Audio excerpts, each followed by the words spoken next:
செய்தி. மதுரையில் நாம் தமிழர் கட்சி நிர்வாகி பாலமுருகன் கொலை வழக்கில் முக்கிய குற்றவாளிகள் கைது செய்யப்பட்டிருப்பதாக தகவல் கிடைத்திருக்கிறது.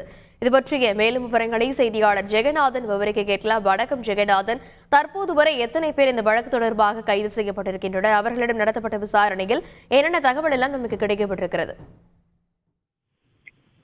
வணக்கம். மதுரை செல்லூரை சேர்ந்த நாம் தமிழர் கட்சியின் வடக்கு தொகுதி துணை செயலாளர் பாலமுருகன். இவருக்கு வயது 50. இவர் ஜூலை 16ஆம் தேதி காலை அமைச்சர் பிடிஆர் வீடு அமைந்துள்ள வல்லபாய் சாலை பகுதியில் நடைபயிற்சி சென்றபோது மர்ம நபர்களால் அவர் வெட்டி கொலை செய்யப்பட்டிருக்கிறார். முதற்கட்டமாக காவல்துறை விசாரணை நடத்தியதில் பார்த்தீர்களானால் குடும்ப பிரச்சனை மற்றும் சொத்து பங்கீட்டில் இருந்து வந்த முன்விரோதம் காரணமாக இந்த கொலையானது நடைபெற்றுள்ளதாக மதுரை மாநகர் காவல்துறை தெரிவித்திருந்தது. இந்த நிலையில் பார்த்தீர்களானால் இந்த குடும்ப பிரச்சனை அதன் அடிப்படையில் அந்த மகாலிங்கத்திடம் லோட் மேன்களாக வேலை பார்த்து வந்த பொதும்பு பகுதியைச் சேர்ந்த பெண்ணி மற்றும் வில்லாபுரம் பரத், சுப்பிரமணியபுரம் கோகுல் கண்ணன் மற்றும் நாக இருள்வேல் ஆகிய 4 பேரையும் அந்த சம்பவம் நடந்த அன்றே பார்த்தீர்களானால் அந்த தல்லாகுளம் போலீசார் அவர்களை கைது செய்திருக்கிறார்கள்.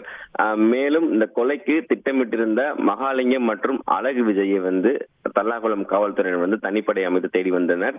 இந்த நிலையில் பார்த்தீர்களானால் பாலமுருகன் 16ஆம் தேதி அந்த நடைபயிற்சி மேற்கொள்ளும் போது அந்த 4 பேர் கொண்ட கும்பல் பாலமுருகன் வெட்டி கொலை செய்ததை அடுத்து இவ்வழக்கில் இந்த கொலையில் ஈடுபட்டதாக அந்த 4 பேர் அன்றே கைது செய்யப்பட்ட நிலையில் மேலும் தற்போது இன்று 2 கைது செய்யப்பட்டிருக்கிறார்கள் என்பது குறிப்பிடத்தக்கது.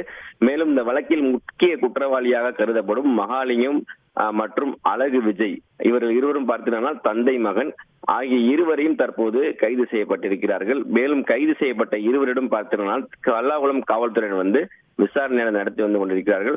தற்போது இவர்கள் 2 மதுரை அரசு ராஜாஜி மருத்துவமனையில் சிகிச்சை பெற்று வருவதாகவும் தகவல் கிடைத்திருக்கிறது. ஏனென்றால் நேற்று காவல் நிலையத்தில் இவர்கள் வழுக்கி விழுந்ததாகவும் அதன் அடிப்படையில் இவர்களுக்கு அந்த கட்டு போடுவதற்காக மதுரை அரசு ராஜாஜி மருத்துவமனையில் இவர்கள் சிகிச்சை பெற்று வருவதாகவும் தகவல் கிடைத்திருக்கிறது என்று குறிப்பிடத்தக்கது. செய்திகளை உடனுக்குடன் தெரிந்து கொள்ள உடனே சப்ஸ்கிரைப் பண்ணுங்க.